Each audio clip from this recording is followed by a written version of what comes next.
Hello friends, I'm Rosa, welcome. So today we are doing, start over. Last year I did this challenge that I saw someone post over on Instagram, which was called, or I don't know if it had a name, but it was like 12 books recommended by 12 friends. And it was really fun to do that throughout the year. Although there are two of them, I think, that I didn't manage to read simply because I couldn't get access to them. But I've made sure that the 12 that have been picked for 2023, I either do have access to currently or I have them in my collection. So I also have access to them. So we're gonna do this challenge again. It was so much fun last year. Also just to actually get through some of the books that I do own, you know? So we're gonna talk a little bit about those 12 books today.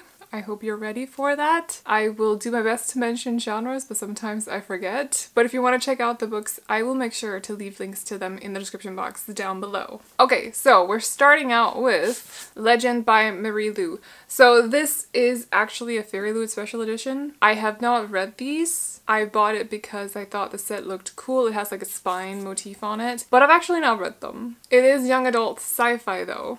I forgot what it's about completely. Like it's escaped me completely. I know though that it is dystopia, but getting the synopsis up because I cannot go through this whole video without telling you guys what the books are actually about. So we're gonna do that today. So it takes place in the old Western United States. And this is where the new leaders, as far as I can understand at least, are situated. They are called the Republic. So we follow June, who is a 15-year-old girl, and she is born into one of these very wealthy Republic families. She's a bit of a prodigy when it comes to fighting and stuff, and she's really just being prepared for success in her life. She's supposed to go into the military. And then we also follow Day, who is the world's most wanted criminal at 15 years old. So the two of them are obviously from completely different backgrounds, but one day their paths cross because June's brother, Matthias, is actually murdered and the prime suspect happens to be Day. And so because of this, a whole like cat and mouse game starts between the two. June obviously wants revenge and also to catch Day, and Day is actually fighting for their family's survival, and that is Legend. This is, I don't know if it's like full on 4 books or if it's just, I don't know what the situation is with this, but I do have 4 books. So we'll see. If I really enjoyed the first one, I will continue the series, but I've not read any of them. Another book that was, I've actually gotten this very recently, I think, but that I was told that I had to read in 2023 is The Bone Witch by Ren Chupeco. I almost want to call them Chupecro, I don't really know. Chupego. I believe this is also young adult fantasy. We follow a girl whose name is T, and as far as I can understand, she has like necromancy powers. So she's a bone witch, you know? Yeah. Because of this, she's very dangerous and has to leave her home. So she goes off to this other place where she can train her powers and just become better at controlling them, being less dangerous as well, but still be very powerful. And as it also so happens, there's war brewing in the country as well, or in this world. And so of course our girl feels like she really has to become very powerful so she can protect the ones that she loves. And that is the Bone Witch. I'm gonna have to move my camera because there's like a shadow right on the book. Give me a second. Yeah, I don't like doing that mid-video, but that was the whole thing because of my lighting. Anyway, third book we have is The Ravenous Dark by A.M. Strickland. This is also a young adult fantasy. We follow a girl who lives in like a world where people that are blessed with powers, or cursed as they also say, are bound to a spirit, and this is not a pleasant thing. Because of the spirit, they are constantly watched and under constant guard. So no, it's not a pleasant thing. So her father has been doing his best to keep her secret because our lead girl actually has powers. Unfortunately, something happens one day and she is busted for having them. So she's taken off to this place. She's bound to a spirit she doesn't trust. There's another person at this place as well who she also doesn't trust, but she's very drawn to both of them for some reason. And so the three of them actually start to work together as well, because it turns out that this place, I think it's called Thanopolis. Yes. There might be some secrets brewing under the surface at Thanopolis that they really want to unravel. So that is in The Ravenous Dark. Yes, that is a polyamorous relationship. I just to clarify. I've only read one other book. Iron Widow that also had a polyamorous relationship, and I thought it was a very interesting chemistry? Can you say that? Is that how you say that?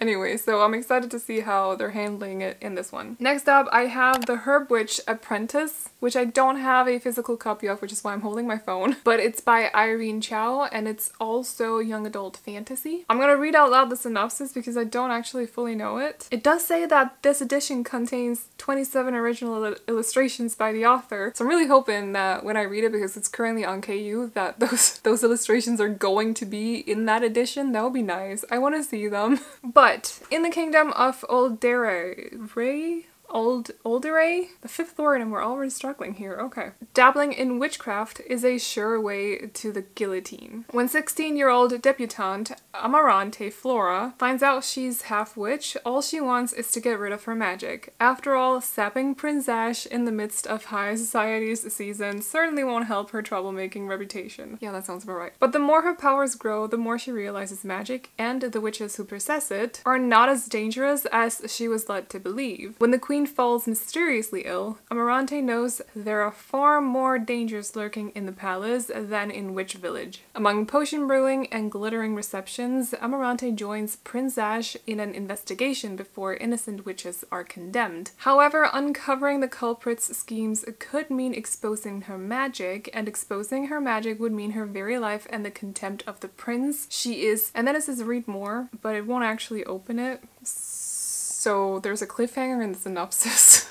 But I'm expecting a little bit of like hidden identity, or maybe not identity, well, kind of, yeah. If you're a witch, that's your identity, and she's hiding that she's a witch, yes. Hidden powers, you know, we're expecting that from this. I'm expecting cute vibes because the cover in itself is just very cute. But that is the Herbwitch's Apprentice. Next up, we have one that I can't summarize because I don't want to read the summary for it. I'm stubborn, and that's just the way that it is, but it's The Book Thief by Marcus Zuzak, which all I know is that it takes place during the Second World War. It's historical fiction for that reason, but also it's narrated by death, and it involves something with a little girl. And I'm pretty sure that it's not positive throughout the book, so like I'm pretty sure that it's gonna be a little bit of a hard hitter, but here we are. I wanted to read it in 2021 December, and then I just never did.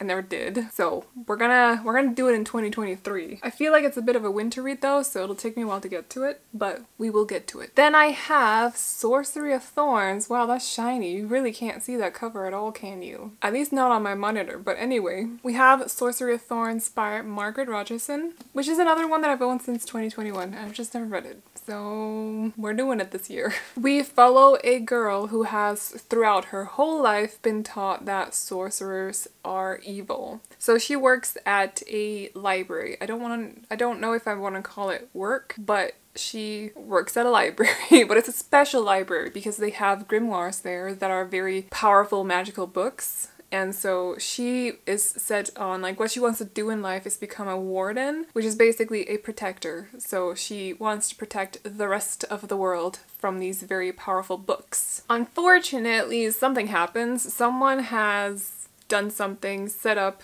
Elizabeth, that's our lead girl's name, and the most dangerous grimoire in the collection in the library is set loose. Elizabeth kind of gets in the middle of this somehow, and so she is actually suspected to have had a hand in whatever happened to set this grimoire loose in the library, and so she's taken off to the capital to face justice. And so she's alone, she's away from home. The only one that she has to turn to is Nathaniel, who also happens to be her sworn enemy, kind of a rival, and he also has a demonic servant with him. But as their relationship, their alliance grows stronger and stuff, Elizabeth also starts to question if all these things that she's been taught about sorcerers and magic is actually all true. So, Sorcery of Thorns, which I've heard so many good things about. Love the cover, which is mainly the reason I bought it, because I hadn't heard things about it before I bought it. But I'm very excited to read it. So the next one is a little bit funny. I don't have a physical copy of it, but it's Assassin's Apprentice by Robin Hobb. The funny thing is, this was suggested or recommended to me when I put up the post on Instagram and asked people to recommend books for me. And I think I've literally bought it on Kindle like a week before, maybe two, or something like that. So I was like, I see. Okay, I'm gonna take that one so I can actually get this book read because I think it sounds cool. And I've also heard many good things about Assassin's Apprentice or just the Farseer trilogy in general. But the synopsis is a little bit difficult to explain, so I'm gonna read it out loud. Sorry, it's the easy route, but sometimes it's necessary. In a faraway land where members of the royal family are named for the virtues they embody, one young boy will become a walking enigma. Born on the wrong side of the sheets. Do we want to call it sheets or streets? Anyway, Fitz, son of chivalry Farseer, is a royal bastard cast out into the world friendless and lonely. Only his magical link with animals, the old art known as the wit, gives him solace and companionship. But the wit, if used too often, is a perilous magic and one abhorred by the nobility. So when Fitz is finally adopted into the royal household, he must give up his old ways and embrace a new life of weaponry, scribing, courtly manners, and how to kill a man secretly as he trains to become a royal assassin. Poor little Fitz, but hopefully everything goes well with him. We'll see. We will see. This was also mentioned. I've had this as well since 2021, I think. End of 2021. These Violent Delights by Chloe Gong, which is actually nice because now I also have Foul Lady Fortune and I can't read it before I get through this duology. It's a whole thing. Why do I have it? Fairyloot did an edition and I just needed it in my collection. So anyway. But this is a Romeo and Juliet retelling which takes place in 1920s Shanghai. So we follow Juliet and Roma, who are from opposing families. They're not friends. Okay. Well, actually, they have some history because they used to date. But then they broke up. Now they're not friends. Their families have been rivals for centuries. So Juliet is from, what do they call it? Scarlet Gang? Yes, a network of criminals far above the law, and their rivals are the White Flowers, which is where Roma is from. They're also both heirs to their gangs and stuff. It's a whole thing. A lot of crime involved, so on and so on. But then a mysterious plague or like a virus sweeps through Shanghai and the two of them find themselves having to work together to solve what the heck is going on with this virus. I don't know, it kind of gives me zombie vibes, but I don't know if that's actually what it is. But whenever I'm reminded of the synopsis for this, I always think zombies. Like, it just sounds like zombies for some reason. So we'll see if it's zombies. It might not be. But like, I don't know. We'll see. This is another one that I've had since 2021 that I've not read. Do you see a pattern? I buy a lot of books. Okay, but it's The Wrath and the Dawn by Renee Audier. So this is a retelling of the 1001 Nights. Is that what it's called? I feel like I'm missing something. 1001 Nights. Oh, I almost had it right. Anyway. So we follow a girl who lives in a kingdom or like, you know, where there's a boy king ruling. So he's very young. And he's had a lot of suitors, however, they always turn up dead. Strangled, to be more specific, at least according to the synopsis. So our lead girl is furious, as one day her best friend falls victim to this boy king. And so she takes off to marry the king and get revenge. But when she ends up at the palace, I think, I almost said castle. I'm like, don't think this involves a castle. Wrong part of the world. But at the palace, she might learn that the boy king is actually not the monster that she first thought he was. There might be more to him than she's learned just living outside of the palace, and she might also slowly be falling in love with him. So as it turns out, there are some secrets going on in the palace, and yeah, no. So The Wrath and the Dawn. I also have The Rose and the Dagger, so we'll see, but I'm looking forward to this. Who doesn't love a good enemies to lovers with the daggers involved? I don't have issues, I swear. Anyway, speaking of enemies to lovers, or do I want to call this kind of rivals? I don't know. Enemies to lovers in contemporary just doesn't have the same feel to it as it does in fantasy, because you can't really get away with threatening someone with a knife in contemporary. It's just not, you're gonna end up sued or like in prison or something. But Book Lovers by Emily Henry is the 10th book? Yes, the 10th book. I only want this part of it. Nora is a cutthroat literary agent at the top of her game. Her whole life is books. Whose life isn't? What a shame. Charlie is an editor with a gift for creating bestsellers, and he's Nora's work nemesis. So it's about our lead girl who goes to this place to get away from bad dates after bad dates. She just needs to wind down, so she takes off to this place to go on vacation, and lo and behold, who does she bump into? What's his name? Charlie. She bumps into Charlie. And so what happens when work nemesis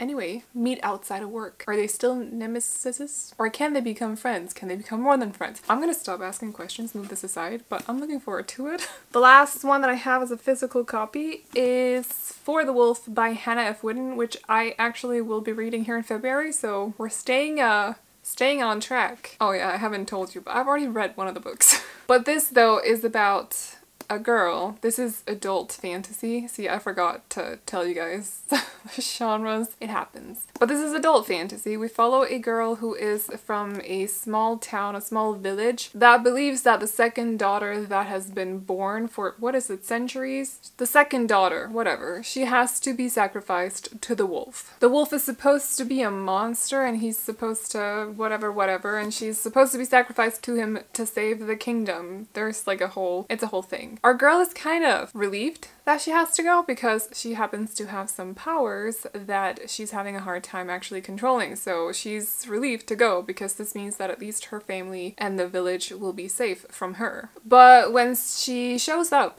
to the wolf, it turns out that the wolf is actually not a wolf. He's a man, and her magic is a bit of a calling to him. And so our lead girl has to basically face the facts, and that is that she has to learn to control her powers, otherwise she is gonna put everyone in danger and possibly destroy the whole Wilderwood, which is where the village is. I think this one is supposed to be a little brutal, so we'll see about that, but anyway. For the Wolf by Hannah Whitten. I'm gonna put it over there instead. Yes. Okay. And the last one is What Lies Beyond the Veil by Harper L. Forrest? No, Woods! Harper L. Woods.